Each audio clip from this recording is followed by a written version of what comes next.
Ikigwa cy'uno munsi ikigwa cyatowe n'abayisilamu. Ikigwa kivuga kiti twesunze umurongo uboneka mu byashyiriwe Yohana 2:18. Nibaza mwarimu ko usoma kugira ngo abantu batahura ikigwa neza cyari cyo. Haravuga ngo iki? Inyandiko igira iti Uwumva wese amajambo yavugishijwe yo muri iki gitabo. Atumva wese amajambo yavugishijwe muri kino gitabo kivugwa ni Bibiliya. Ndabishingira intare kuri we nti. Ati ndabishingira intare kuri we nti. Nihagira umuntu azokungurira kuri yo. Ngo nihagira umuntu azokungurira kuri ayo majambo, Imana izomwunguka ivyago vyanditswe muri iki gitabo. Yuko Imana izomuharisha ngo ivyago vyanditswe muri ico gitabo. Kandi nihagira umuntu akura ku majambo y'igitabo kivyavugishijwe nayo. Abakristo bose batubwira ko Bibiliya ari vyavugishijwe n'Imana ivyahishuwe. Rero ngo uzoyongerako Imana izomukura ku mugabane wa ca giti c'ubugingo no kuba wamurwa wera vyanditswe muri iki gitabo. Ikigwa nico gihagaze kuwo murongo. Nimba by'ukuri Bibiliya ari igitabo cyahishuwe n'Imana, Imana ikavuga iti mwa kino gitabo ntukureko kandi ntiwongereko. Nimba by'ukuri ari Bibiliya, turakeneye intumwa y'Imana yahawe ico gitabo cy'iryo zina. Intumwa y'Imana y'ukuri yatanze ico gitabo cyitwa Bibiliya. Mbere Imana ikigishiramo n'amategeko iti ntukureko kandi ntiwongereko. Rero ikibazo kiri ku bayisilamu muri iki gikurikira. Tugiye gusuzuma Bibiliya, turabona Bibiliya yera ikoreshwa n'abaporoti bose bo mw'isi. Turabona na Bibiliya ntagatifu ikoreshwa na rujya rusengero rwa Katolika mbona hajya. Izo ni Bibiliya zibiri. Muri zino Bibiliya zose ayo majambo arimo ntukureko kandi ntiwongereko. Zose birimwo. Ikibazo twebwe abayisilamu duca tugira, tuze gusanga zino Bibiliya zibiri. Imwe igizwe n'ibitabo 66, iyindi igizwe n'ibitabo 73. Ikibazo kwa pasiteri mwicaye hano, mbega bakuyeko n'abakatolika, abongeyeko n'abakatolika, abakuyeko n'abaporo, abongeyeko n'abaporo, nimwe mwiteze kuriwa ivyo vyaga Imana yavuze? Umwarimu aza guhaguruka hajya acahaguruka ashinga intaye canke kane avuga ati twebwe Imana igitabo yaduhaye cyitwa Bibiliya twebwe nitwakuyeko aduha ivyemezo bisigura ko batagize gute, batakuyeko. Nitwasanga barongeyemo naho tuzoba twejeje kumva urubanza bazocirwa urwo ariko. Nitwasanga ari Katolika mu Bakatolika bose nabo mu muriro, nitwasanga abaporo bongeyeko cyangwa bagakurako, urumva urubanza ruzoba ruhetse. Rero rutabura turi abakristo b'ukuri naba nta bitutsi dukeneye. Oya, dukeneye amajambo y'inyandiko. Kweli. Kwa kimwe ari mvuze ayo majambo. Naam. Igituma mvuze ayo majambo hera muri Korani 3:3. Igitabo cyeranda Korani. Kigabane cya 3 aya 3. Ego. Mbanje kwikinga kuhoraho aninde na Satani yavumwe. Neza cyane. Kwizina ry'Imana nyine imbabazi nyine muhwe. Ego. Yakumanuriye igitabo mukuri. Tw'abayisilamu hari intumwa tuzi yahawe igitabo mukuri. Cemeza ivyagitanguriye. Reka iyo ntumwa manze ndayikwereke n'ivyayo. Hama nawe niwaza kuri Bibiliya nawe uze gutyo. Hamutubwire n'uwayihawe n'ingene yangana n'ingene byari bimeze. Kuko Imana yamaze gutanga itegeko ntiwongereko kandi ntugire gute, ntukureko muri Bibiliya. Reka turabina n'umwe rero kiravugwa ngaha. Iyi yari yahawe iki? Bantu simbera 18 Korani umurongo wa mbere cyugaruka aho nyene. 18 igitabo cyeranda Korani umurongo wa mbere.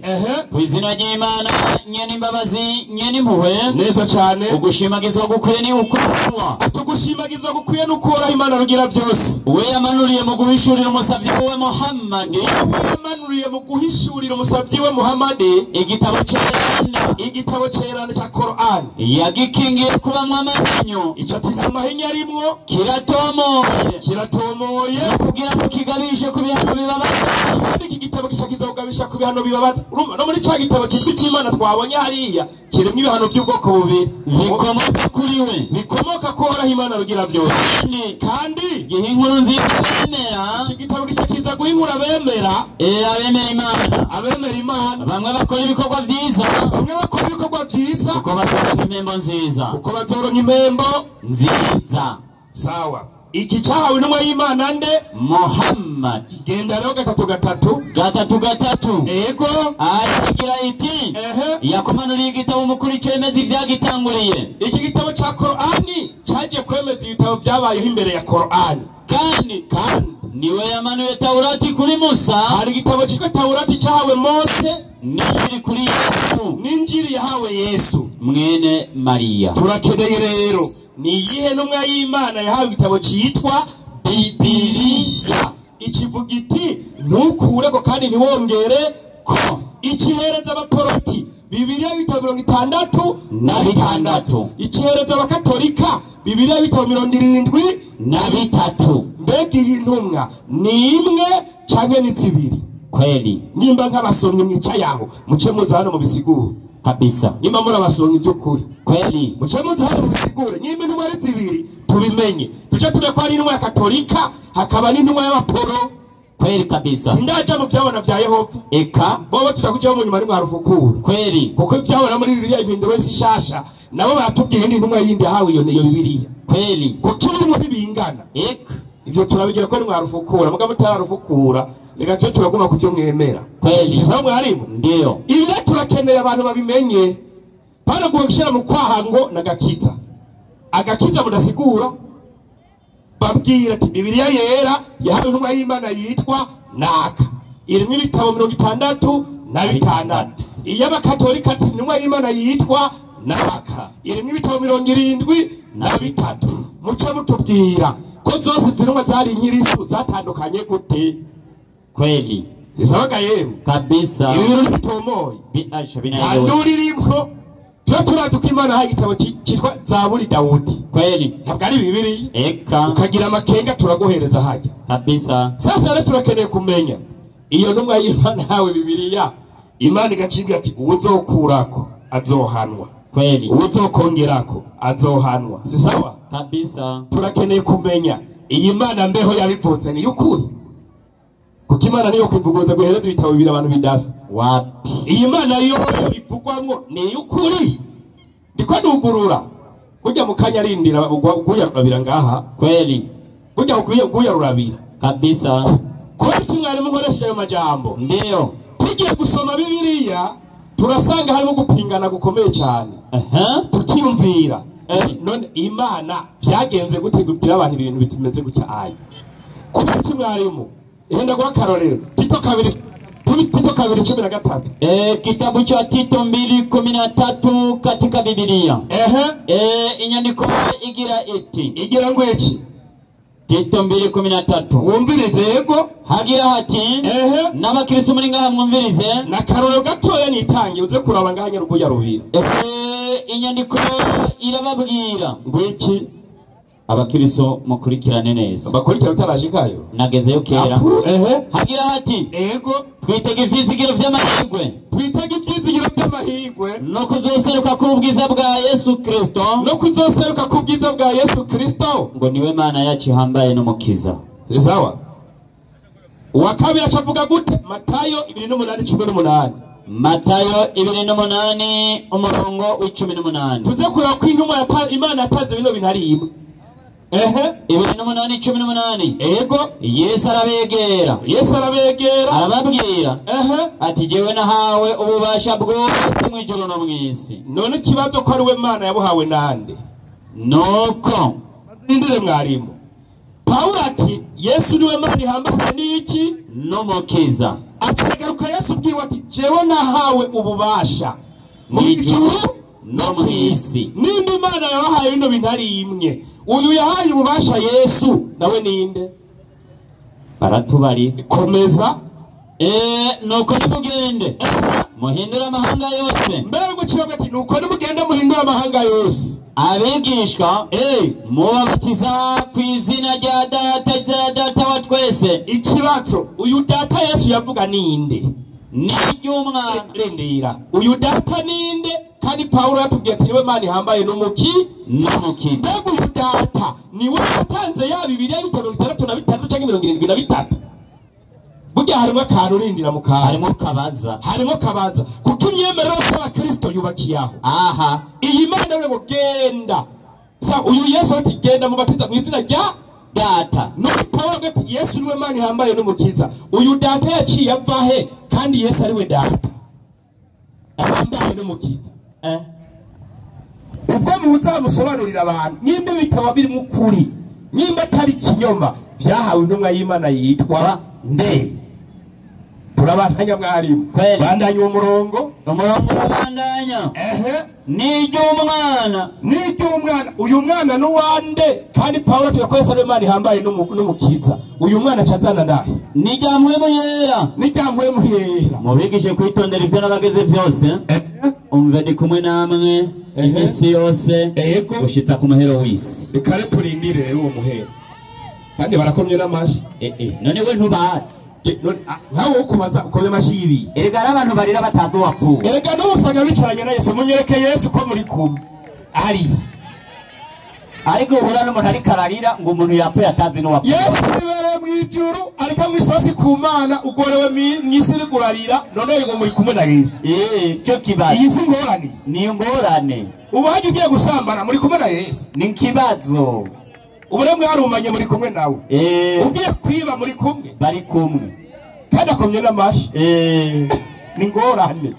Sasa mwarimu. Naam. Yesu wenyene gakwisi yabwiye Abisirayeli ngo nimuzohera mwese ntaragaruka. Baratura ibisagara by'Isirayeli ntaraza. Bararindiriye na basekuru babo barahona.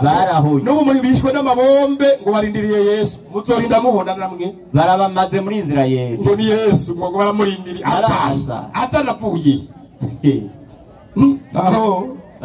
Sasa mwarimu reka nibandaniriza. Kweli. Ngo mubatiza mu izina rya hagati ry'umwana n'irya mpwemu yera. Ngabo barafunze ubutatu.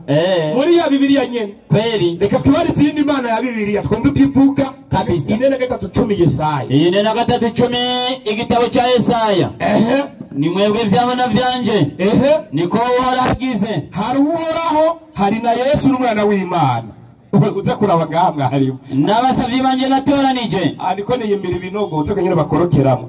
Kugira ngo mumenye kandi munyizere. Kandi mutahure ko nduwondiwe. Nta mana yigeze kubumbwa hirya yanje. Oya baraba ngo hariho iy'umwana. Si mwebwe Mungu kadogo. Hariho Mungu kadogo, Mungu bebe. Dieu bebe. Hariho iy'umwana itigera ikura. Ngo umwana w'Imana si Imana nyene. Wumva muvuze zinga. Iyo rero byaranse kwikura. Yatanze itagira ati ntuze wongereko, ntuze ukureko, ngo ni Imana yatanze igitabo cyitwa Bibiliya. Kugira ngo amakenga yose ahere, nimutwereke intumwa y'Imana yahawe icyo gitabo cyitwa Bibiliya. Komeza. Harabandanya. Nta mana yigeze kubumbwa hirya yanje. Oya bona ngo barayifise yitwa kadogo. Kandi ntayizoza mu nyuma. Oya hariho nitwa mpwemu yera bafasha. Ubu Imana igira abaye. Jewe nyene nduhoraho. Imana ati jewe sinzigera mpfa nduhoraho. Abandi nabo bagata gusoma ngo yapfu ya indi y'umwana ngo bayigandaguye. Turekene kumenya umwagandaguye niyo yatanze cya gitabo yavuga nukureko kandi niwongereko. Iyi mwagandaguye mukayisenga yapfuye. Kuko ari kuri abantu baba mu rujinjo bakibaze ngo bari mukuri. Kweli. Kandi ugasanga ibyo gusoma ntuzi iyo byazananye. Kabisa. Baba bakubwiye ngo ngo biranditse muri Bibiliya ngo haleluya amen. Siko bimeze mwarimu. Kweli. Ari nacyo bituma ndababwira nti ndio ibi bitabo bibiri ni bimwe. Hanyuma hari inyandiko nkeneye gusomera. Abamakabayo ba mbere. Mu yindi ntumwa y'Imana hari ikindi gitabo cyitwa Bibiliya. Hanyuma masomero Abamakabayo ba mbere rimwe wanashaka 5. Igitabo cy'Abamakabayo ndanatomboje 1:5. Hama mwarimu nawe niyaza nyimba Bibiliya fisevuye ku Mana acasomera uwo murongo muri Bibiliya yera. Ucugusomera muri Bibiliya yera kitabo cy'Abamakabayo. Ego nukuri. Canke Yesu umuhungu wa Sira canke mwene Sira nawe usomereye. Yoshua bin Sira. Amacha dasomere muri Bibiliya yera. Acambwira ko iki kigabani wawe atakirimwo mwibya cyapfuye. Wamakabayo 1:5. Dusomera umurongo. Hagira ngo iki? Baada ya hayo ati nyuma y'ibyo alishikwa na ugonjwa acabagwa akajua ya kuwa ya karibu kufa. Acha yumira wakeneye ngo ari mu gupfa. Akawaita watumishi wake, wachahamagara abakozi biwe, watu wastahiki walioolewa pamoja naye tangu ujana wake. Igerezaho jewe ndakeneye no murongo dusomye umusomere muri Bibiliya yera. Nyimba Imana yavuze ngo ntukure ko ntihongere kari yatanze iyo Bibiliya usoma wewe. So murongo ntanze yego niba utawusoma naho ucumbwira muri Bibiliya yera wagiye hehe. Erega hano mbonye muri kindi gitabo bita Tobiti. Warenge muri Tobiti nyene 4:12. Tobiti 4:12. Utusomera kwa Tobiti muri Bibiliya yera. Nyimba yumvise yahumetswe n'iki? Ni Imana. Kukivuga ati ntukureko kandi ntiwongereko. 4:12 nasema ivuga ngo iki? Mwanangu ujihadhari na ukahaba. Ati mwananje wirinde ubusambanyi. Na zaidi ya hayo kandi bihuye n'ibyirizwa by'Imana. Wirinde ubusambanyi. Ndakerewe no murongo muwundangire muri Bibiliya yera.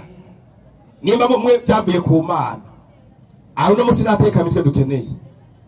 Nimba byavuye ku Mana duhereza umurongo rusomye muri Bibiliya wa Tobiti 4:12 uduhe muri Bibiliya yera. Na zaidi ya hayo atirinya hejuru y'ivyo ujitwalie mke katika uzao wa baba zako. Yego kabisa guca wironderera umugore kabisa. Sisa kweli tuzanira no murongo muri Bibiliya yera. Duca tubona yuko Bibiliya y'umufisa by'ukuri yahumetswe n'iki? Ni Imana. Iki yari ntumwa yitwa Naka. Qur'ani 12 uhera umurongo wa mbere. 12 aya ya kwanza kitabu kitakatifu cha Qur'ani. Naam. Ninasema Bismillahirrahmanirrahim. Ego Alif Lam Ra. Naam. Iyi ni mirongo y'igitabo gitomoye. Iyi ngo ni mirongo y'igitabo gitomoye cha Qur'ani. Muvyo kuri twamanuye iyi Qur'ani. Imana twamanuye no Qur'ani. Ndakene nawe umurongo Imana ivuga iti twamanuye ino Bibiliya. Mu rurimi rw'Icyarabu. Utubwira rero ati jewe Imana namanuye Bibiliya mu rurimi uru. Banze nda Yesu nakigira iki yavuze harahiye nono. We urindire uraza kuraba ngaha. Bibiliya nayo kuza mw'isi yaje mu rurimi uruhe. Yahawe intumwa yitwa nde? Iyo yabwiwe ngo ntukureko kandi ntiwongereko yitwa ngwiki. Bibiliya yururukiye hehe. Qur'ani 6:5-21. 6:5 aya 21. Mbanje kwikinga kuhoraho andinde na Satani avumwe. Ego ku izina ry'Imana. Nyene imbabazi nyene impuhwe. Naam. 21. Ego 6:5 21. 8:5-21. Safi kabisa. 8:5-21. Ego Surati Buruj. Nyarutsa mwarimu wanyugiye guhera. Nageze mwarimu. Ahubwo iyi Qur'ani ni nyeranda. Nawe nyera ku murongo uvuti iyi Bibiliya yanje ni nyeranda. Imana ivuge kandi Imana bayivugire. Yanditswe ku cyabigenewe cyeranda kibungabunzwe. Iyi Qur'ani mbere ko iza ku isi irafise iyo yazananye ku Mana mu ijuru ku rubaho. Mu gitabo cyitwa mu rubaho handitse mu gitabo cyitwa Lawhul Mahfuz. Ego sisamu harimo nawe ututuzanira je naje imbere yuko Bibiliya iza ku isi yari mu rurimi uru yajiva aha murabinge n'iguya rubiraha muze kuraba gaha kubera gutungika utazi niyo cyazananye nta n'umurongo ugira nta naho uzicaje kiva n'ururimi ntaguzi n'intumwa y'Imana yagihawe ico kintu ntayuzi. Ubwo wahagarara imbere y'abantu ngo ufise kuri karabaye nono wahagarara imbere y'abantu ngo ufise kuri. Ndabahiriye rero nyemba muri abarimu mwumvise ingene nagiye hari igitutsi nashizemo oya kirimo vraiment abarindiye rero muhagarare hano mubwira abantu ukuri nta bushira soni bukora. Nimba Bibiliya yanyari yirementanya mugati bakirisi bene wacu tino kuri rinerementanya nta numwe yahawe Bibiliya kandi n'ururimi yajemo ntago tuzi kandi nidufise tuzi ko ari y'ukuri ko ry'abaporo ni y'ukuri ni y'abakatolika ni y'ukuri dupfa kubigendana gusa kugira twikorera akazi. Salamu alaikum. Wa alaikum salam wa rahmatullahi wa barakatuh. Iminota 20 ku ruhande rw'abayisilamu irarangiye. Ndahaye ikaze mwenyekiti nawe ahagurutse umwarimu iminota 20. Abakristo haleluya. nkuko twabivuze ejo wari hariya mu majo kwibarabara uzibukire hariya kugira ngo ntihabeho ikibazo. Byaba byiza cyane ibiri yigisha ku kigo twatuye no munsi. Reka mvuge yuko abigisha bose muje ku kigwa, muje ku kigo, si iby'ubutatu, si bya Yesu sawa. Karibu umukozi w'Imana, tumukomera amashi ari mwaza Emedi, umufashe kuri kino kigwa ibyo atasobanukiwe.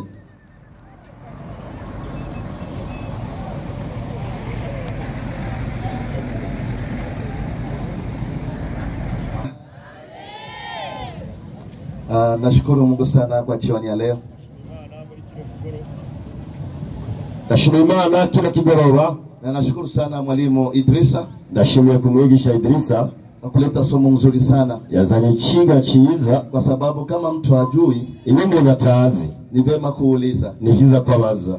Nilimwambia mwenyekiti arudilie somo, nabwiye umuhagarikiza asubire mu kigwa, kwa sababu mwalimu aliyofundisha somo, uko mwalimu yigishije ikigwa iko saa kama vile hakuelewa somo aliyoomba. Biboneka wewe ubwiwe ntiyatahuye n'ikigwa yashize, kwa sababu kuna maswali aliyouliza hapa kuko hari ibibazo yabajije yenye iko tofauti na somo ametoa. Yabajije n'ikigwa wenyene yatanze. Anauliza tu ni Mungu gani aliyeteremsha Biblia? Ngo ni Imana ihe yamanyukana Biblia. Na ni mtume gani amepokea Biblia? Ntumwe yahe yahawe Biblia. Lakini katika somo hakuna Mungu gani aliyeteremsha Biblia. Kwa mu kigwa ciwe nta Mana yabajijemo, lakini alipenda kujua ni nani kapokea Biblia. Ngo yagomba kumenya ninde yakiriye Biblia. Na mstari uliotoka katika kitabu cha Ufunuo, n'umurongo yatanze mu gitabo cy'ibyahishuwe Yohana. Baba nisomee hapo ili tuanze vizuri nimfundishe. Reka ndamusomere ndamwigisha neza. Haravuga ego uwumva wese amajambo yavugishijwe yo muri iki gitabo ndabishingira intahe kuri we. Ndio nihagira umuntu azokungurira kuri yo, Imana izomwunguka ibyago byanditswe muri iki gitabo. Kandi nihagira umuntu akura cyangwa agabanya ku majambo y'iki gitabo kibi byavugishijwe nayo, Imana izomukura mu mugabane wa cya giti cy'ubugingo no kuwa mugwa wera wanditswe muri iki gitabo. Haleluya. Aya, asante mwalimu. Amen. Mwenye ametenda somo watanze iki alishindwa kutofautisha Biblia na kitabu cha Ufunuo wa Yohana. Umuntu yatanze ikigwa yananiwe gutandukanya ubuvugishwa bw'igitabo cy'ibyahishwe Yohana n'igitabo Biblia. Icyo ni cyambere cya mujyana, kwa sababu kuko Ufunuo wa Yohana nasema ibyahishwe yaravuga atakayepunguza katika maneno aya ya unabii huu, kuko cyaje kivuga burya uzogabanya amajambo yavugishijwe yo muri iki gitabo katika unabii huu, muri ubu buvugishwa, huyu atapunguziwa katika uzima, azogabanizwa mu giti cy'ubugingo. Sasa yeye amejichanganya na neno Biblia, wewe yaciye yivanga n'ijambo Biblia. Kitabu cha Ufunuo, igitabo cy'ibyahishwe Yohana, ni miongoni ya vitabu vya Biblia, ni kimwe mu bitabo bigize Biblia. Sasa sijui namna gani anachanga Ufunuo, sinzi rero igituma vanga ibyahishwe miongoni ya vitabu vya Biblia, kimwe mu gitabo kigize ibitabo vya Biblia. Sasa hapo atakuja tuweke sawa. Aha ni yaza rero tubwira hashaka, anatamani tumenyeshe Biblia, anatamani Biblia cyangwa ama anatamani kitabu cha Ufunuo. Cyangwa tumwigisha igitabo cy'ibyahishwe Yohana, abwira abantu cyakeneye, kwa sababu Biblia kuko Biblia ni mkusanyiko wa vitabu, ati rero ni cegeranyo cy'ibitabo vitakatifu vya Mungu, byera by'Imana, ni mkusanyiko wa vitabu, nukuvuga no gushira hamwe ku bitabo. Hata nimpatie mfano, nikanamuha karorero Yoshua 1:8. Reka tugere mu gitabo cya Yoshua kigabane cya mbere, usikie gisi maneno alisema hapa, icyo amagambo yavuze ngaha tofauti na Biblia, atandukanye na Biblia. Imana irabwira Yoshua, Mungu akamwambia Yoshua, ibiri muri icyo gitabo cy'ibyagezwe, wasikia kwa kitabu cha Taurati, ilivyo ndani ya kitabu cha Taurati, ntuzibikure mu kanwa kawe, ariko uzabirimbura ku murango no mwijoro. Unasikia, ni hapo Mungu anamwambia Yoshua katika kitabu cha Taurati. Aha ni Imana ikamubwira Yoshua mu gitabo cy'ibyagezwe, na kitabu cha Yoshua ni gitabo cha Yoshua pia ni kimoja katika vitabu vya Biblia, kimwe mu bigize igitabo Biblia. Hiyo ni kitu cha kwanza ameshindwa kuelewa. Icyo ni kintu batatahuye bakeneye kumenya, nako bana babwira. Sasa akaenda karukia acharasimba akasema Biblia ya 66 igitabo cy'ibitabo 66 na Biblia ya 73 ni Biblia y'igitabo 73. Akauliza, arabaza, kati haya maneno tunasoma katika Yoshua mu byahishuwe na kulingana na hivi vitabu viwili tunaona ni vitabu bibiri turiko turabona ya 73 na 66 ibitabo 73 na 66 ni wanani waliopunguza, ni bale bahagabanije, na wanani walioongeza, ni bale bongeyeko, na wale watakayepatikana wameongeza ama wamepunguza, na bazoboreka bahagabanije cyangwa bongerejeko watapata vipigo kulingana na kitabu cha Ufunuo, bazohabwa ibihano biwaye rukuntu igitabo kivuga. Yeye mwenyewe hamejichanga aho yeye wayifaze kandi n'inyishu yayita. Biblia ni moja, Biblia ni imwe, Biblia ni moja, Biblia ni imwe 73 na 66 na 66 Biblia ni moja, Biblia ni imwe. Sasa kuna mistari ameonyesha hapa, hari mirongo yagiye yerekana. Sasa munisomee kwenye kitabu cha Tobi, musomee kitabu cha Tobi Wakabayo, asema muitafute kwenye kitabu mu gitabo cha Biblia takatifu, Biblia takatifu. Sasa hii Tobi hayaandikwa Biblia takatifu, leo tunaeleza mu gitabo takatifu. Monikitu sasa tuazime ile kitabu iko nacho hapa, ndio tuseme kile kitabu afi hicho tutakimikisha hicho tudukoresha hicho nyene, kisha munisomee kama hakuna neno takatifu hapo, arabe ko kitabu takatifu yanditsweko, tusaidie hicho ngo Biblia takatifu. Na yeye wasome muyirabura, tupatie Biblia Tobi ya musoma hiyo nyenye baso hiyo mulisoma hiyo kwa haraka, leta kwa haraka hiyo nimuduhe nacho turabasubiza, kisha nimufundishe vizuri, katumwigishe neza. Baba nifungulie hapa mwanzo kinaandikwa nini? Biblia nini? Biblia takatifu, Biblia takatifu. Nani uenda ndio? Sasa yeye anasema Tobia na Wakabayo mtafute kwenye Biblia takatifu. Ndio tumeona mu kitabu takerana. Hiyo sio Biblia takatifu. Ndio Biblia takatifu wasome. Aratwete. Nani asema Biblia yitwa gute? Nani tusome mu kitabu cha? Asema tumtafutie kwenye Biblia takatifu. Ni nayo ivuga gutya Biblia takatifu. Nani saka turonde mu kitabu cha? Sasa mimi yeye yuko yaanisu. Natamani akija hapa tuanzaganiaza atuambie vizuri nini anataka. Mfukuri ashaka kumenyesha abantu iki. Unataka nini? Ushaka iki? Biblia ni moja. Uko Biblia ni imwe. Ukisoma matendo ukisoma Ufunuo wa Yohana, unasoma vitabu vya Yohana. Ukienda kwa hiyo unasema ya Katolika, unaangalia muri vya Katolika. Ukienda kwa hiyo unasema Apolo, unaangalia vya mfungo ni vya Apolo. Hiyo na unasema yote utakuta maneno ni yale yale.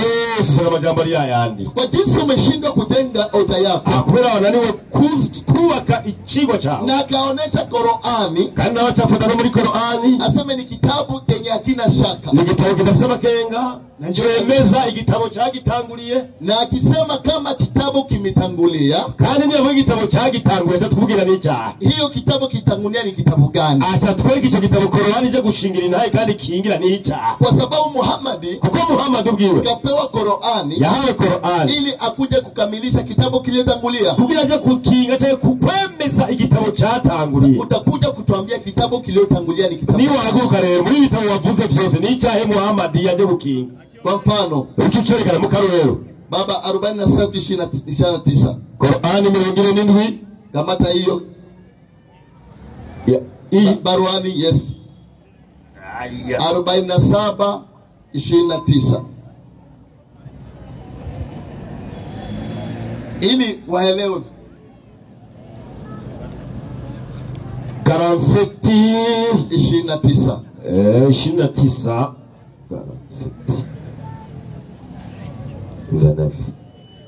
nasoma kitabu kitagiri ntago cyangihereza. Inasema nini?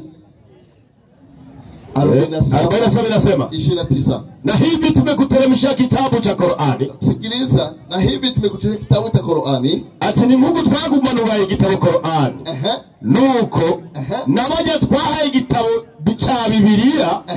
bazokwizera Qur'an. Sasa unasikia kama kumeteremshwa kitabu cha Biblia. Unako hamara kwenye kitabu cha Biblia. Ikiwa wewe unakataa hii Biblia, ni wanga hii Biblia. Tujiulize, tuibaze. Mungu wako amejua Biblia. Imana yawe yaramenye Biblia. Sasa wewe unashindwa kujua Biblia. Nani ukareba kutahura Biblia? Kati yako wewe na Mungu, nani kati na Allah?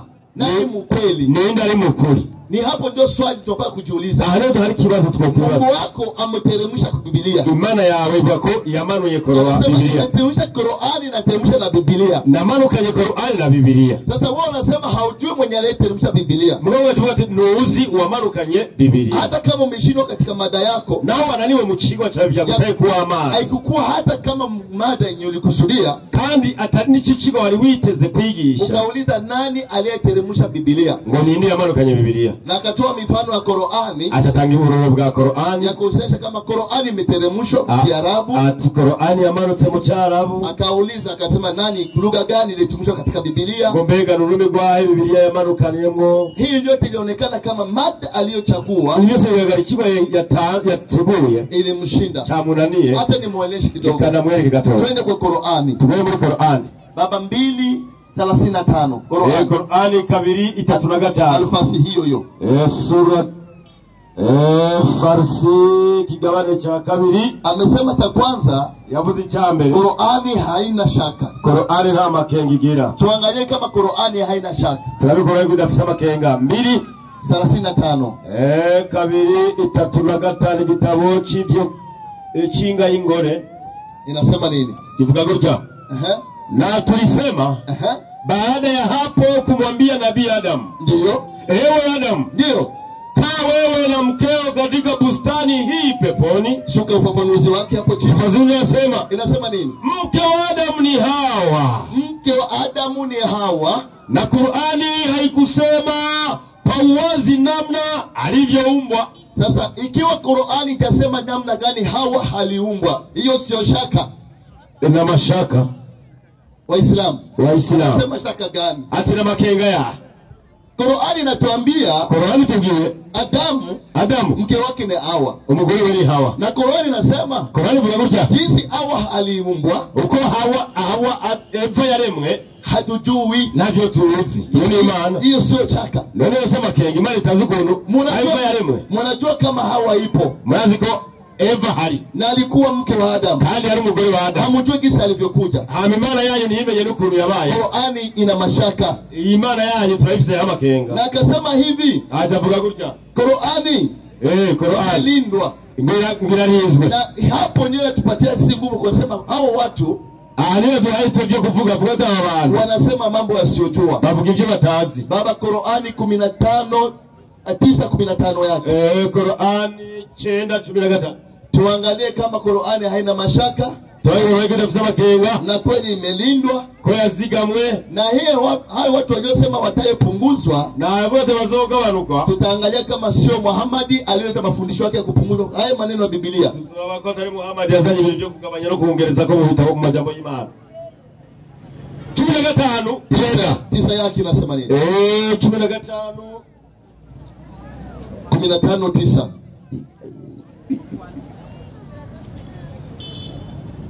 Keze nefu 15:9. Okay. Niko enda 9. 15:9 maandiko yanasema. Inasema nini?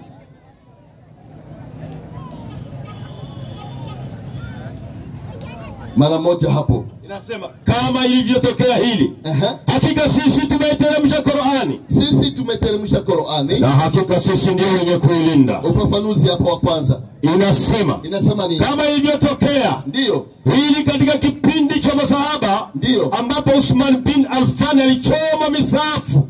Cha kwanza tunasikia Qur'ani. Tunabona chambele Qur'ani. Kwa kipindi Uthmani aragirigire umuyoboke wa Muhammad amechoma Qur'ani zote. Yaturiye ibitabo byose bya dini ya Islam. Sasa tujiuliza, twibaza ikiwa kama Qur'ani imelindwa, nimba Qur'ani yararinzwe haitaka kandi gushika ahantu hizi Qur'ani zimeenda wapi? Nini zizaturiwe zagiye zimechomwa na Osman. Zaturiwe gute kari zirinzwe? Baba soma ya 3 hapo inasema nini?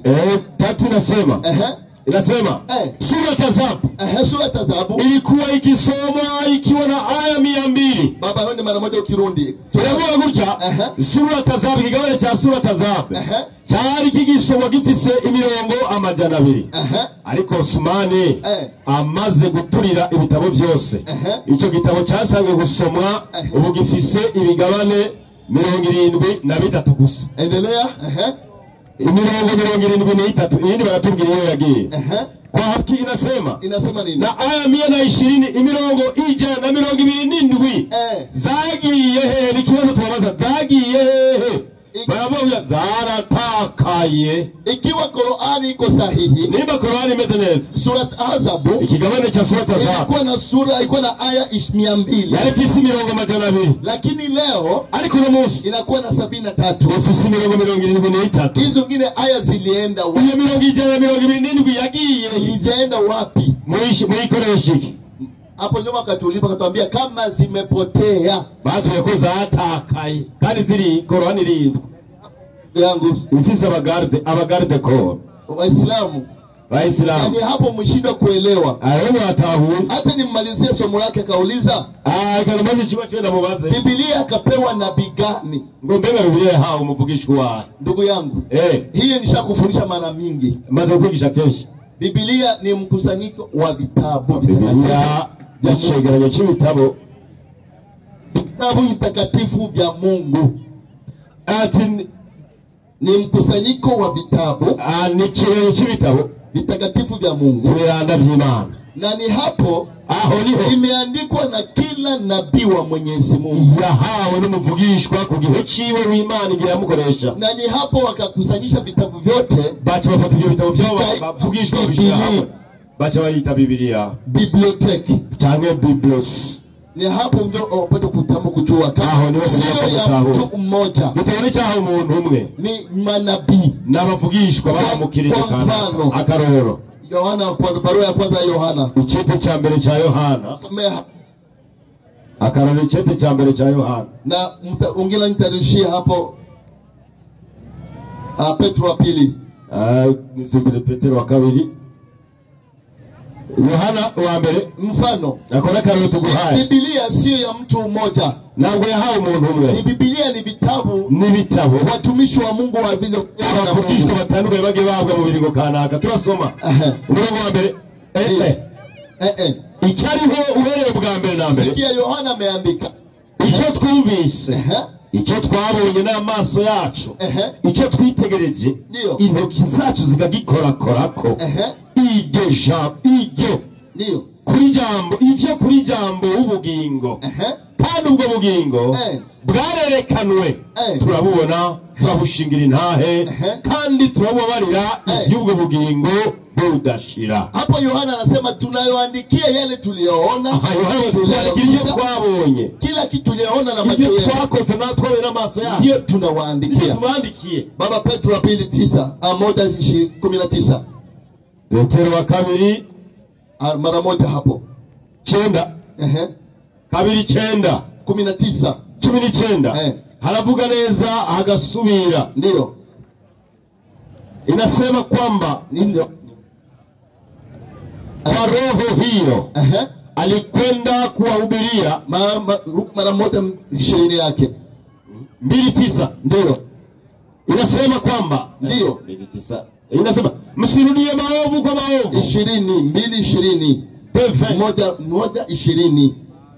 1:20 ndio unabii umekuja kwa hali ya binadamu. Inasema yeye amejuliwa na Mungu mbele ya kusimikiwa. Ndio haraka baba. Petro wa pili 1:20. Sawa tumefika baba. 1:20 nasema kweli wale waliokwisha kuyakimbia machafu ya dunia. Petro wa kwanza 1:20. Petro wa kabiri ndio 1:20. Sawa inasema mjue kwanza neno hili katika maandiko. Ndio hakuna unabii uwezao kuelezwa. Baba wende wakirudi mara moja hiyo andiko. Asante sana. Inasema 12. Ndio. Ibyambere mukwiye kumenya. Ndio. Nuko tajambo ry'abavugishwa n'Imana ryo mu vyanditswe rishobora gusobanurwa nk'uko umuntu avyigombera. Ndio. Kuko tajambo ry'abavugishwa n'Imana yazanye kugomba ku muntu. Ariko abantu bavuga ivyava ku Mana bakarongorwa na Mpwemu Yera. Haleluya. Biblia ni neno Bwana alipatia watu wake, ni jambo Imana yahaye abantu bayo, na watu wake wakaandika, na abantu bayo barandika. Sio mtu mmoja, ntabwo ari umuntu umwe. Biblia ni mkusanyiko wa vitabu. Biblia ni kiganiro cy'ibitabo. Kama vile naweza uliza Waislamu, ubaza Abayisilamu, je, Muhammad kapokea Qur'ani? Mbe Muhammad yarakiye Qur'ani? Kama alipokea aya za Qur'ani, cyangwa yarakiye mirongo ya Qur'ani? Hiyo Muislamu atakuja kuniuliza hapa. Umuislamu ngaze kudunyisha. Akuye tupatie chipu. Udunyisha. Muhammad kapokea Qur'ani. Mbega yarakiye Qur'ani yose iri hamwe? Amepokea aya za Qur'ani. Cyangwa yarakiye ibice bya Qur'ani? Na kama amepokea aya za Qur'ani, niba yarakiye mirongo ya Qur'ani, imekuaje ikuwe Qur'ani hizi kwa leo? Munsi kweriki yitwa msahafu Qur'ani. Leo inaitwaje? Kandi gacha yitwa guko. Kuna aya zilianguka Madina. Hariyo imirongo yabonetse bari Madina. Kuna aya zilianguka Maka. Ni imirongo yatanzwe bari Maka. Maka alifundisha Uislamu. Maka yarigishije Uislamu miaka 13. Miaka 13. Na Madina, ni Madina afundisha Uislamu miaka 10. Na hagishi Uislamu miaka 10. Yote inakuwa 23. Yesu miaka 20. Na hapo alipokea maaya. Kandi yagira ngo mirongo. Imekujaje leo na kuwa kitabu? Utubiri ku rucaci kira kitabu Qur'an. Amashimeshi. Haleluya. Okay. Mukristo yije iminota 20. Reka twongere kandi abigisha bakomeze kutwigisha no kutwungura ubwenge. Bikaze muhagarikse mu ruhande rw'Abayisilamu kugira ngo azane umwigisha. Nta komante ariko kuzana umwigisha kandi tugume mu kigwa. Kazi. Assalamu alaikum wa rahmatullahi wa barakatuh. Biratanguye gutahurika buke. Ingo araza ubwengesha yabyumvishije yuko nteko mate habavye kurugore ntuvuge birere reka ndamuzana kabisa. Urahawe ikaze iminota 15. Okay. نعم بسم الله الرحمن الرحيم. السلام عليكم ورحمة الله وبركاته. وعليكم السلام ورحمة الله وبركاته. إنا نحن نزلنا ذكرى وإن له لحافظون. ثم صلاة والسلام على أشرف سيدنا محمد صلى الله عليه وسلم وعلى آله وأصحابه أما بعد. مقوشي ميروره الله سبحانه وتعالى إمانا يمنى جتوكنا القرآن iravuga duti nibyo twagumanura Qur'ani kandi nitwebwe tuzoyirinda nibimo amanyanga amaribwisho risakare kuri kizigeza mu ntumwa y'Imana Muhammad sallallahu alayhi wa sallam. Ikigira kabiri reka ndamushimire uyu mukozi Imana Pastor Emedi. Je ndamushimiye so umuntu sinomugayira. Burya rero mwarimo iyo ikigo cyamaze kukunanira tumuvuga duti umbere nka wa mugabo yani kwa kazi mwijoro atabeshe ati kiyago n'igishasha kiragira iki kiranyerera. Tumumera muda mugabo kigwa cyakunaniye turi kumwe mwarimu tumera muda mugabo je ahana sinubro Emedi ndakuduke ko gutega Emedi ndakuduke ko gute mwarimu Pastor Emedi ariko ndaje je mwarimu kumuna muduge ko muri Bikrisa yerekanye inyandiko mu byisho Yohana ivuga duti muri iki gitabo ni hazagira uwongeraho cange ukura muri Bibiliya yera ikoreshwa n'abaporoti ibitamo 3 na bingahe na 6 havuga duti nuze ugabanye kare nuze wongereho. Bibiliya ya Katolika y'ibitamo 23 nayo ivuga duti nuze ugabanye kandi ntiwongereho. Bari bigikwe cyaba duti hagati y'aba babiri ni bande bafisa Bibiliya yahawe intumwa yatubwiye intumwa yariyo wapi bino tubwira ati abaporoti ibitabo 6 niyo bafisa Bibiliya original yahawe intumwa yitwa Kana yatubariye eka cyangwa tubwira duti Gatolika niyo ifise Bibiliya original yahawe intumwa yitwa naka apana kutuzanira urusaku. Iyumvire kugira Bibiliya mwarimu nawe ukayoyoboka nk'ijambo ry'Imana ibyanditswe byose muri Bibiliya byahumetswe n'Imana ukaja guhenda abakristo mu rusengero duti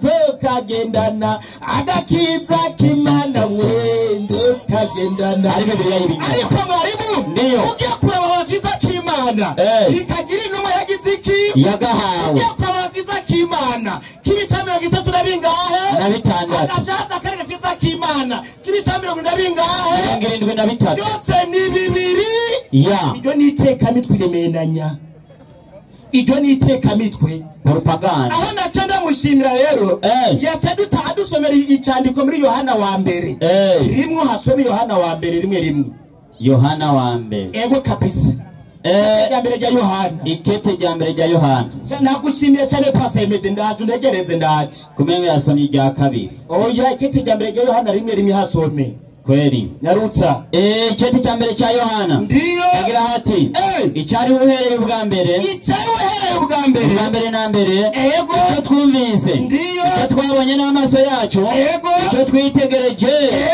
twitegereje n'intoke zacu bikagikorako ego ibyo kuri jambo w'ubugingo kandi ubwo bugingo bwerekanywe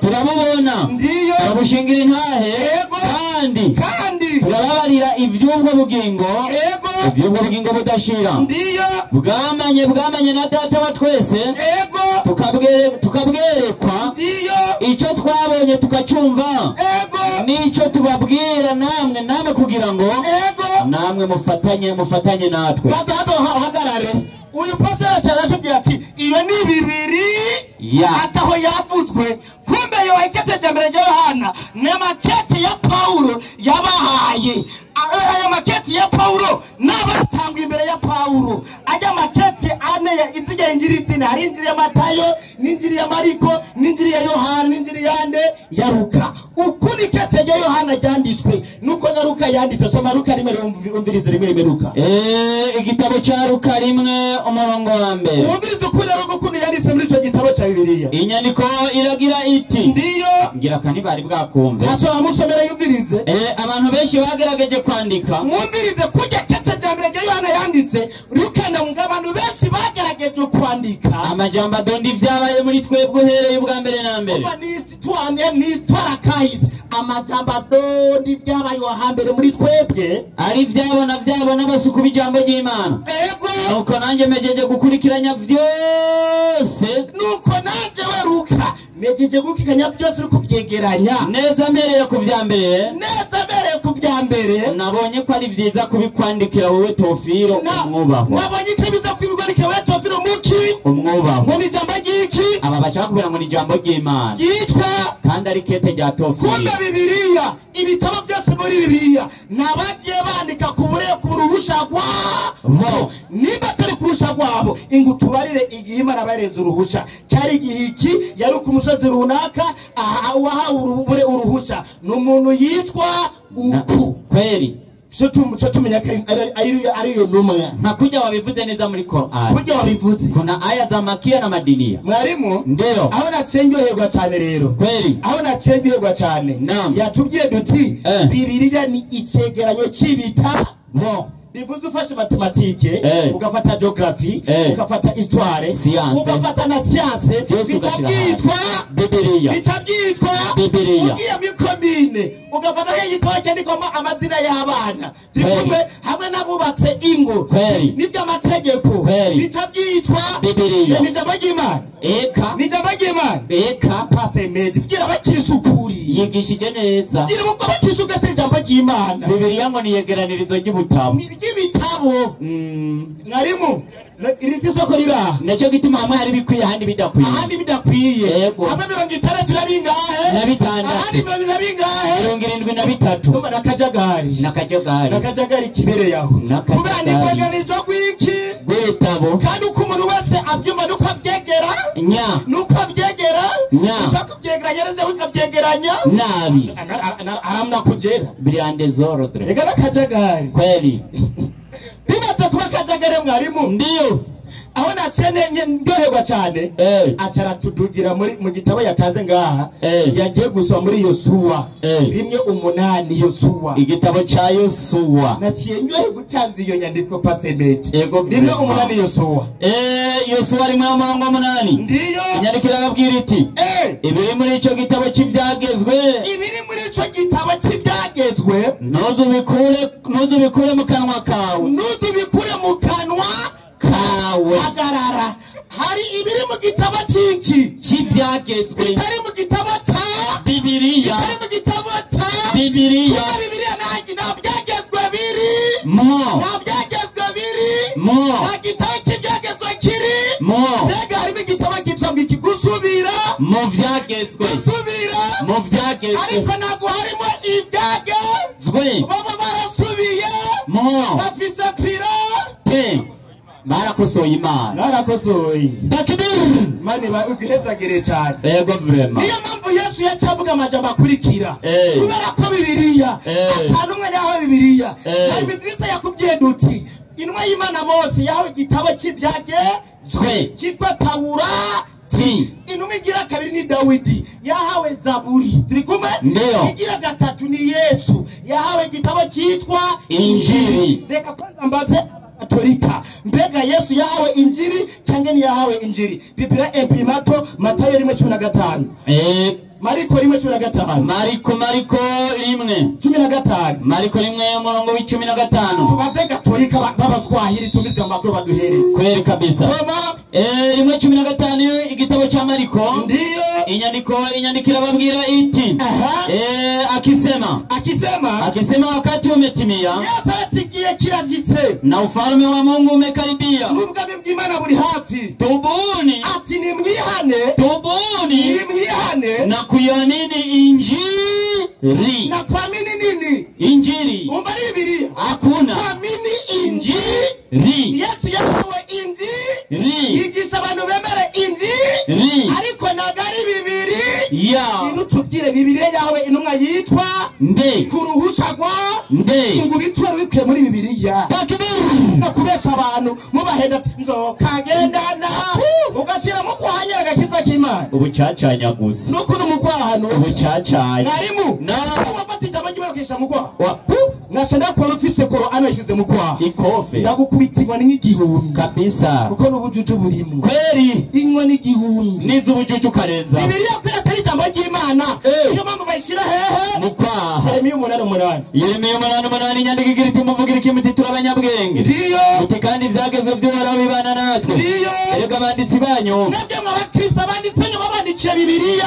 bandikishije ikaramu y'ibinyoma bandikishije ikaramu ya propaganda itekamo ikinyoma banditse ibitari iby'ukuri nabyo ngaho mufise ikinyoma ngo ni ijambo ry'Imana kweli kabisa kweli ngino muri Qur'an ni mube aba Islam gende kuri Qur'an kweli kabisa Qur'an ni yoboye isi ino mu nicyo gitabo kijama ry'Imana ryari ino mu utagikurikiye mu gikono uzoja jahannam kazi kawe khalidina fiha abadan acarajako ndiyo ngo Qur'an ni yavuze ukuntu ngo Hawa umugore wa Adamu ukuntu yaremwe acarigira ngo Qur'an icyo ngo banigisha abakisha mu kimenyi Qur'an siyo siguro Qur'an lugatul arabia nayo majambo mu cyarabo no bivuga Qur'an Dikume ndiyo bamaze kuvuga umusafu n'uyu wari utugufasha we kugira ngo ushobore gusoma utazi cyarabu kweli ariko siyo Qur'an kabisa we vipi nenda shule kusoma kabisa soma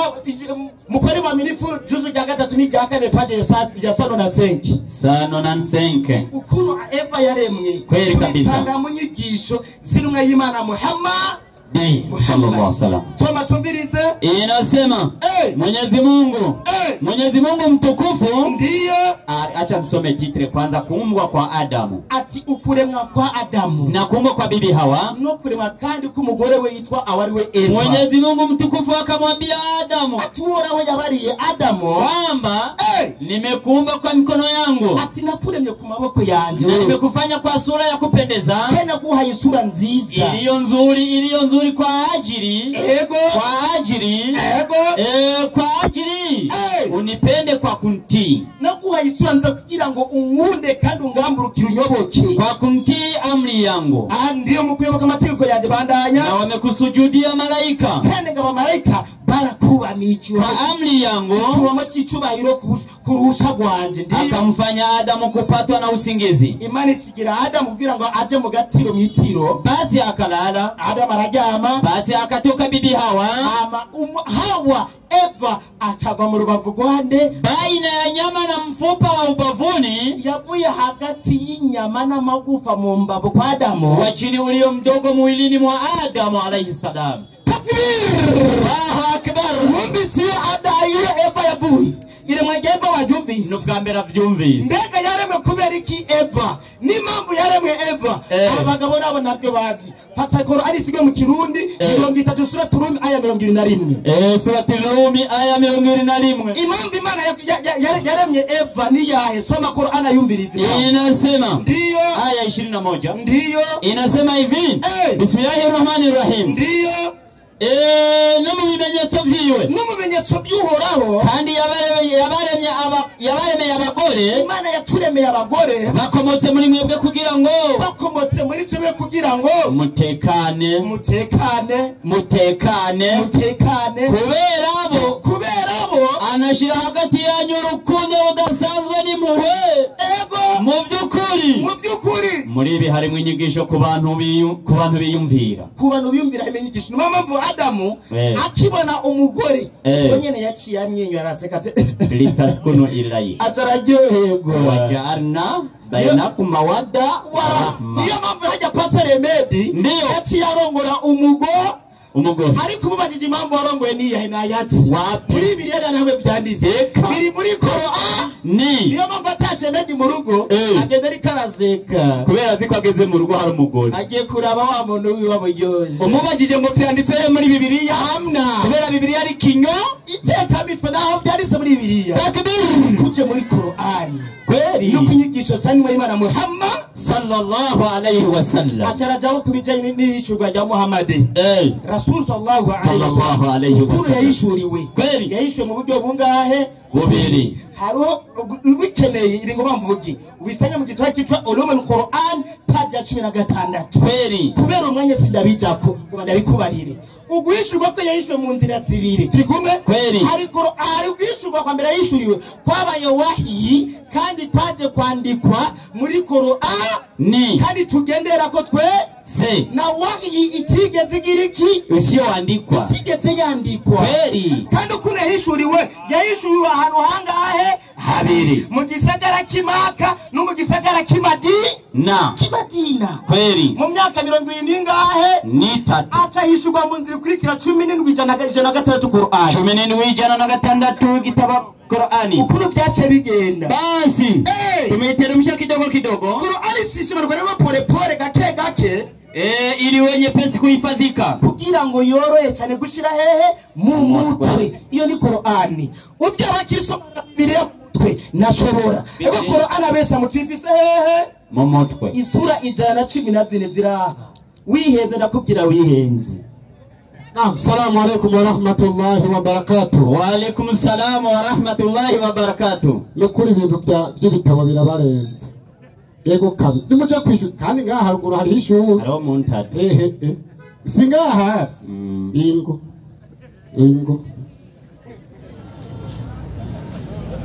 Abakristo haleluya. Je nishimye cyane igihe mwenyekiti na muhaye mikrofone acavuga ati ngo navuze ngo no commentaire kubera iki genda mubere umwigisha namwigishe gutya nta kuza ngaha utera amajambo ushaka kuba umwigisha genda hariya none ko yanyubashe nka mubere umwigisha nimo mukomera amashi yagize neza hajya umwigishwa ni mubumve abantu bijanye n'icigwa batoye bonyene.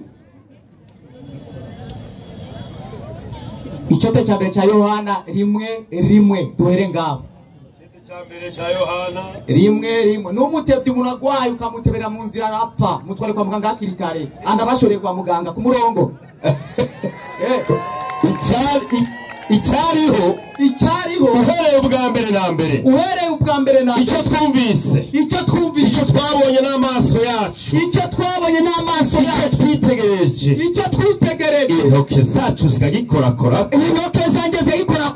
ibyo kuri jambo w'ubugingo kandi ubwo bugingo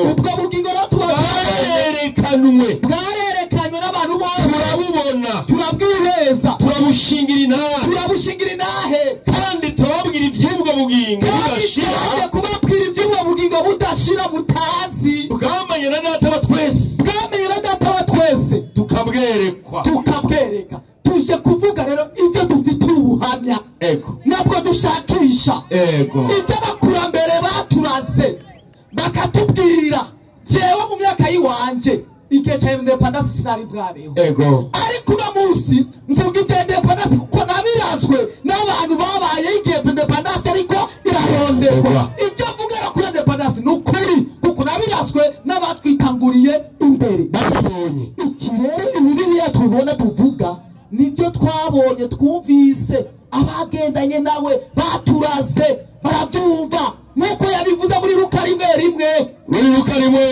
aba baturaze byagenze uku sindoto badonda ibintu nabikuye rindira umuti uri kuziko rimwe Luka tubwira avuga gute abantu benshi bagerageje kwandika amajambo atonda ibyabaye muri twebwe nk'uko abagabo bagerageza kwandika ibitabo bitonda iby'ubukristo batabizi iravuga nk'uko twabirazwe n'abahereye ubwa mbere arabaki ari byabona byabyo n'abasuku b'ijambo ry'Imana ibi rero tuvuga twabirazwe n'abantu bahera ubwa mbere na mbere ari byabona by'iri jambo c'est-à-dire abatemwe babivuga by'ukuri ibyo biboneye ibona cy'ukuri abasuku bagendanye na Yesu maze barabitusiga natwe turabivuga amena niyo mpamvu tuvuga ibi bintu ko turabizi haleluya igitandukanye rero nibi ujya kubinyuranya wewe ndadugutora ikosa tukugira amakenga nitohoza turakeneye mwavuze ni ibiri muri kino gitabo niyagira umuntu azokongera cyangwa bagabanye Imana izomwongera ku ibyago ibiri mu gitabo nyabaki ibitabo cya nacyo yasomye kimubwira icyo gitabo ni cyane kibyahishuwe Yohana muri iki gitabo kibyahishuwe Yohana fata iyo Bibiliya ufite wewe usomye 22:18 urimwa usomye iyo yindi urimo usomye iyo atumade Jehova usomye kwa padiri ikibazo ufite ni icyahe aho rero cyane Katolika ya muri ibi wowe na Katolika mwapfuye iki abakatolika muri ngaha amaboko hejuru uyu muntu mwapfuye iki gaye muratubwiye tubarihe mwamuririye umwenda nyabaki turire mwarabaririye umwenda mwarabaririye akabenzi bashaka tubarihe mwebwe na Katolika mupfa iki twebwe na Katolika turukintu kimwe amashemeshe turikintu kimwe haleluya aba rero muri iyo mvugo yindi bati bagateranya miryango bashaka kuduteranya twaramutamena turumwe hari impamvu mwakurikira abagabo bari kuba batuka nk'uku hari impamvu mubakurikira ni bande bagateranya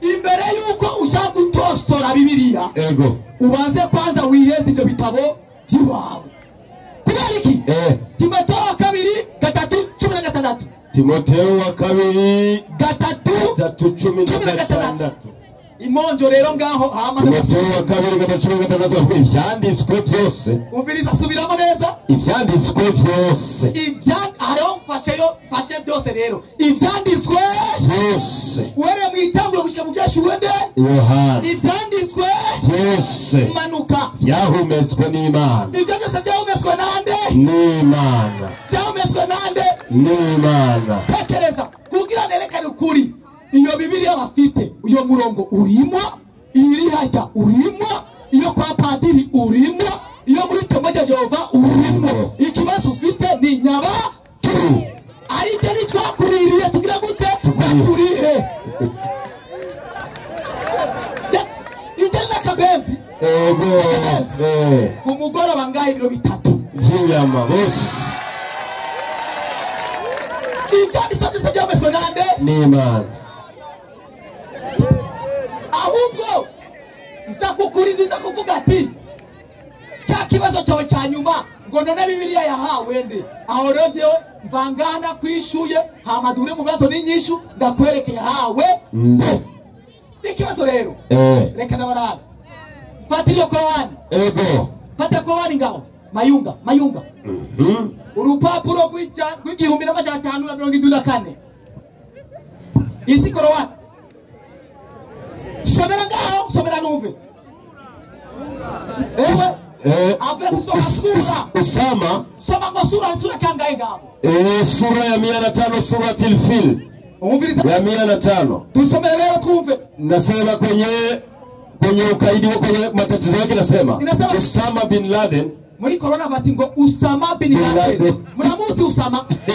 Muramuzi? Zingiro. Na Zinga. Usama bin Laden. Baikare bayitore dayibatize. Ego. Mucha muza mpatira Korani ya mbere shirangaho. Korani ya mbere. Ya mbere. Niza kunyereka aho muri Korani handitswemo Usama bin Laden. Arimo haja. Oya. Fatiriya kabiri yo ngaho. Muri yo nayo uza kunyereka handitswemo Usama bin Laden. Ikibazo cyane. Ni gatatu. Ni yote yeko. Ni inde ya gabani. Kuzo Korani.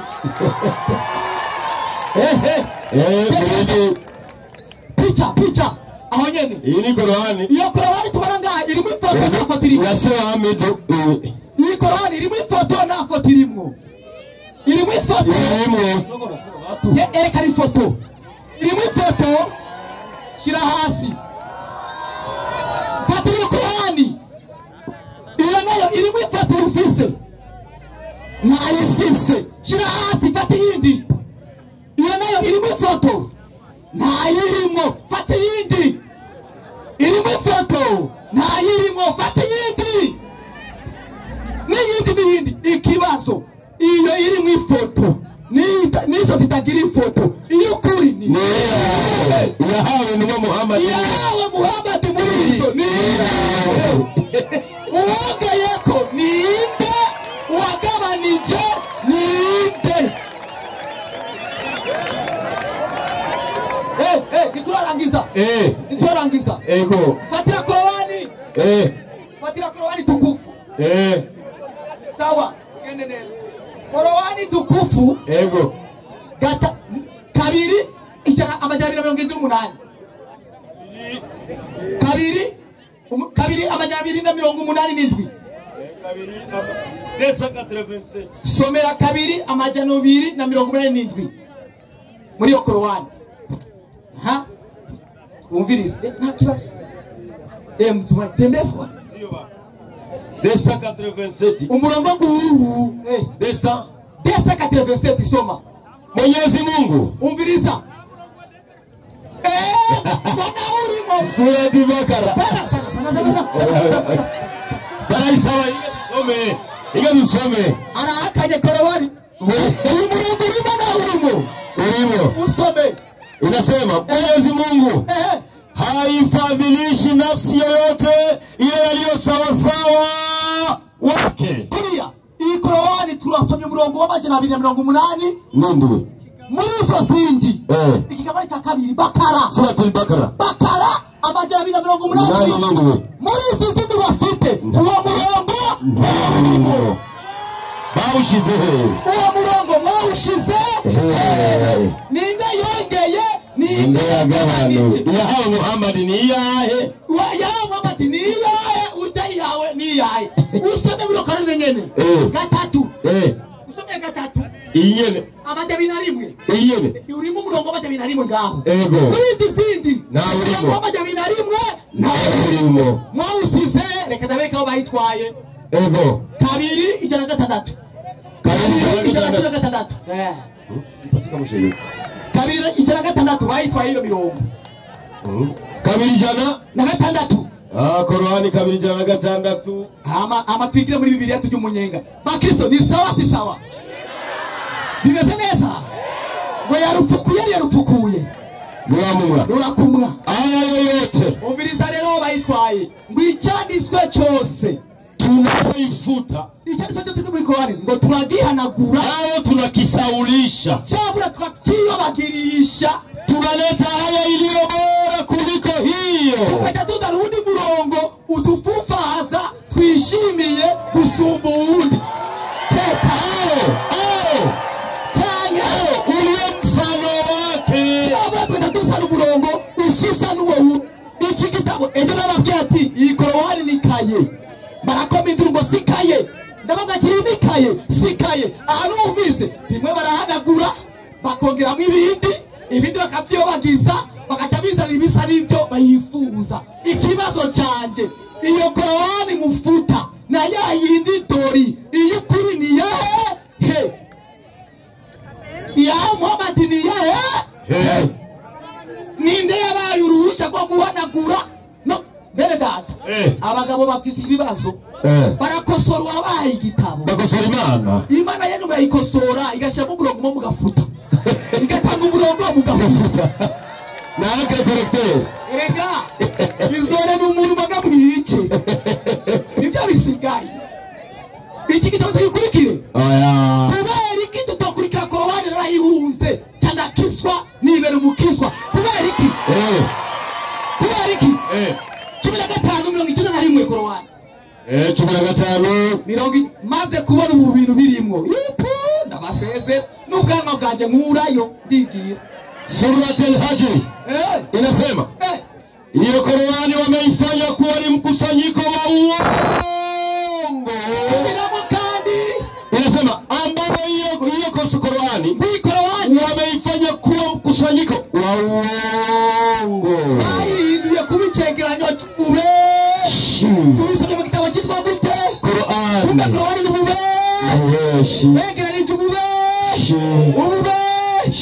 Wakurikira ububeshi abategeranije nabo ni bande 378 Korowani hama ndabaho umuti 378 gatatu avuga gute na miongoni mwao muraba abagabo rero bona ngaba tuje ngahe batekereje kuna baadhi yao wanayopinda ndimi zao baje ngaha muri bona abantu bagoreka ururimi rwabo bakigira ikyo bakavuga ari byiza kwa kusoma kitabu hicho Korowani bari kurasoma Korowani baragoreka indimi bakigira beranda bagashama karabu kugira ngo tumvise ibyo basaba pari mpate kufikiri kugira ngo tumenye yuko wewe mpate kufikiri twiyumvire ni maneno ya kitabu yaliyotoka kwa Mwenyezi Mungu haya kutoka kwa Mwenyezi Mungu wakati vilivyavuye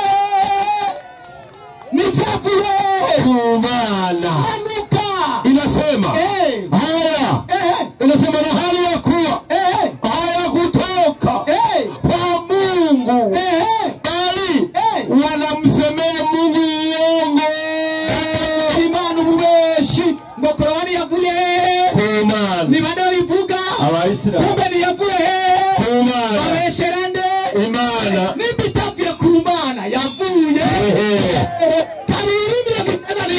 kabiri Korowani Bibiliya ngo yavuye Amerika yavuye sababu murongo cy'Amerika Bibiliya inasema Suratul Bakara aya ya 97 vuga aliyekuwa ni adui wa Gabrieli nguwa hose ari umwasi wa malaika Gabrieli si malaika w'Imana umwasi wa malaika w'Imana ninde Satani nguwa hose ari umwasi wa malaika Gabrieli huyo ndiwe aliyeiteremsha Korowani katika roho ya Muhammad wa Muhammad kumbe Korowani uwaimanuye ninde umwasi w'Imana ikibazo cyaje uwo murongo nyene ushemye muri inzi zindi ziri ngaha ntibivuga ukane ko ndabihinyuza ifate nirivuga bimwe umve kiri gitabo kibivuga uyo murongo bace bagati tujya tuhinyanyura tukazana ibice kagusa sanatyo ubere babihinyanyuye babonye ko bibakubise ha babonye yuko ari bya satani ndeka duhinyanyure anyurasha 297 umvira kandi babandi b'abanyabwenge bavuga anamfanyia ushindi Gabrieli unigana Gabrieli niko twasema ni aliyeleta utume kwa Nabii Muhammad niambie nuko yavuga barahinyanyuye barahinduye mu yandi majambo bani bagahinyanyuzi